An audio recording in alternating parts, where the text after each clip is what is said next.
Supreme court practice and procedure committee का इजलास, senior तरीन जज जस्टिस मंसूर अली शाह की अदम शिरकत। दो अरकान चीफ जस्टिस काजी फाइज ईसा और जस्टिस अमीनुद्दीन खान ने ही इजलास करके आर्टिकल 63 नजरसानी केस का नया लार्जर बेंच तश्कील दे दिया।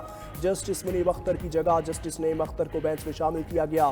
चीफ जस्टिस ने जस्टिस मंसूर अली शाह का नाम तजवीज़ किया। कमेटी इजलास में उनकी अदम शिरकत पर जस्टिस नईम अख्तर को बेंच में शामिल किया गया। आर्टिकल 63 के फैसले पर नजरसानी की अपील पर समाअत कुछ देर बाद होगी। चीफ जस्टिस काजी फाइज ईसा की सरबराही में 5 रुकनी लार्जर बेंच समाअत करेगा। Justice Aminuddin Khan, justice Jamal Mandokhel, justice Mazhar Alam और जस्टिस नईम अख्तर अफगान शामिल। जस्टिस मुनीब अख्तर के प्रैक्टिस एंड प्रोसीजर कमेटी के इजलास पर तहफ़्फ़ुज़ात आर्टिकल 63 नजरसानी केस के बेंच पर एतराज़ उठाया और समाअत में शामिल होने से माजरत की। खत में लिखा कि तरमीमी ऑर्डिनेंस के तहत बेंचेस की तश्कील पर सीनियर जज ने खत लिखकर आईनी सवालात उठाए। चीफ जस्टिस ने जवाब में खत लिखा मगर सीनियर जज के आईनी सवालात का जवाब नहीं दिया।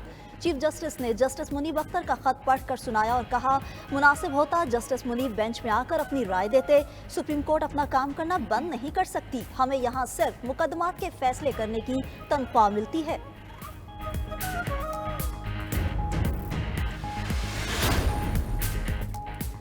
इस्लामाबाद के 3 हलकों के इलेक्शन ट्रिब्यूनल्स की तब्दीली के खिलाफ दरखास्तें। आमिर मुगल के बेटे की 3 से 4 हफ्तों का वक्त देने की इस्तदा। कहा मेरे वालिद पर मुतादिद FIRs हैं इसलिए हम वकील भी नहीं कर सके।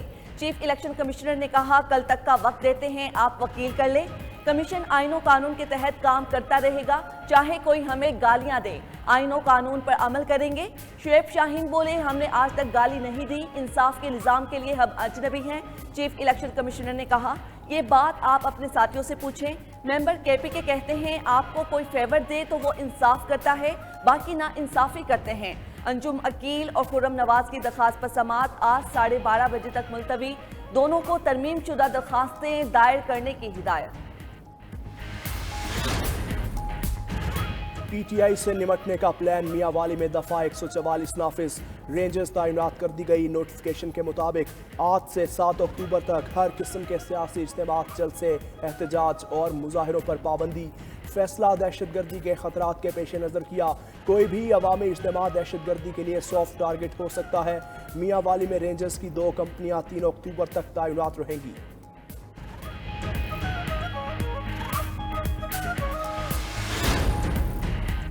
इस्लामाबाद में तोड़फोड़ का केस। ATC ने PTI रहनुमा जरताज गुल और आमिर मुगल की जमानत कबल अज गिरफ्तारी में 14 अक्टूबर तक तौसी कर दी।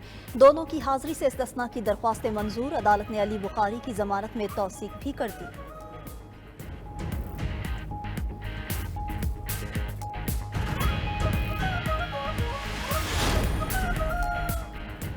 IMF की शराइत FBR के लिए मुश्किल ही नहीं नामुमकिन होने लगी। रिकॉर्ड रेवेन्यू के बावजूद माली साल की पहली सहमाही का हदफ पूरा न हो सका। 96 अरब रुपए के शॉर्टफॉल का सामना। 3 माह में 2556 अरब जमा करने के बावजूद FBR टारगेट तक ना पहुंच सका।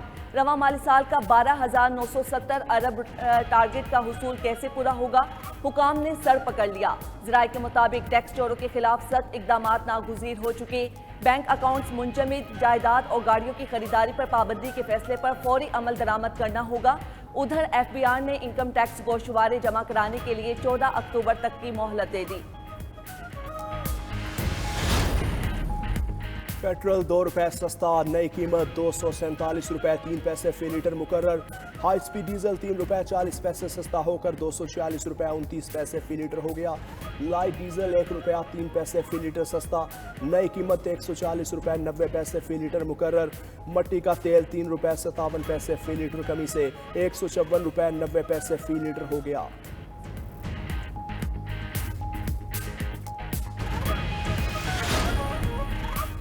JUI ने आईनी तरमीम पर हुकूमत का साथ देने के लिए 8 शराइत आयद कर दी। ज़राए के मुताबिक JUI फे ने आर्टिकल 63A में तरमीम को नाकाबिले कबूल करार दिया। JUI की पहली शर्त है सुप्रीम कोर्ट और हाई कोर्ट के जजेस की रिटायरमेंट की उम्र बरकरार रहेगी। आइन के आर्टिकल 8 में कोई तब्दीली नहीं होगी। आर्टिकल 199 में कोई तब्दीली नहीं की जाएगी। आर्टिकल 63A में तरमीम तस्लीम नहीं की जाएगी। हाई कोर्ट के जजेस के तबादले काबिले कबूल नहीं। मिलिट्री कोर्ट्स में सिविलियंस का ट्रायल नहीं किया जा सकता।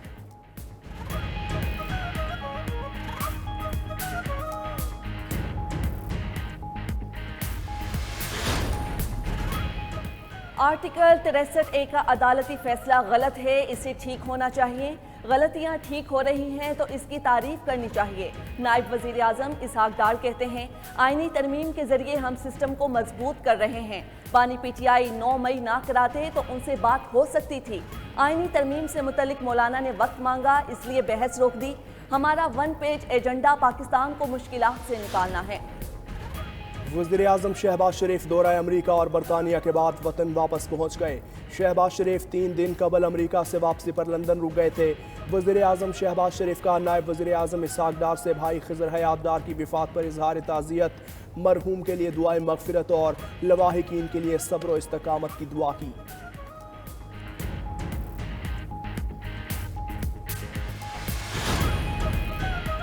सिंध हुकूमत का सूबे की जेलों में इस्लाहात लाने का फैसला। कराची में सूबाई वजीर जेल खाना जात अली हसन जरदारी की जेर सदारत इजलास। कहा, जेलों के हालात को बदलना होगा, जेल के अफसरान को अपना किबला दुरुस्त करना होगा, करप्शन करने वाले अफसरान घर जाएंगे।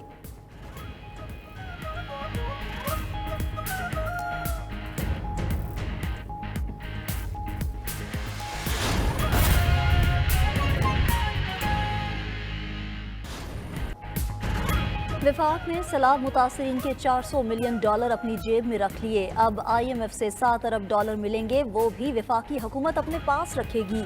विफाकी हुकूमत खुद कुछ रकम खर्च करके वाह वाह करेगी। चेयरमैन पीपल्स पार्टी बिलावल भुट्टो का कोयटा में तकरीब से खिताब। कहा, विफाक ने 2022 से अब तक सैलाब मुतासरीन के लिए एक घर भी नहीं बनाया। बलोचिस्तान के साथ सौतेलों जैसा सलूक किया जा रहा। सैलाब मुतासरीन की बहाली नून लीग के साथ मुआहदे का हिस्सा थी। वर्ल्ड बैंक का फंड सैलाब मुतासरीन के घरों की तामीर पर ही खर्च होगा। सैलाब मुतासरीन के घरों की तामीर का मंसूबे में आलमी बैंक को दिया था। मजीद कहा कि पहले वकीलों की सियासत होती थी, अब जजेस की सियासत भी होती है। जजेस के तकर्रुर का तरीक़ेकार तब्दील करना होगा। जुडिशल और पार्लिमानी कमेटी को जम करने पर इत्तफाक की राय नजर आ रहा है।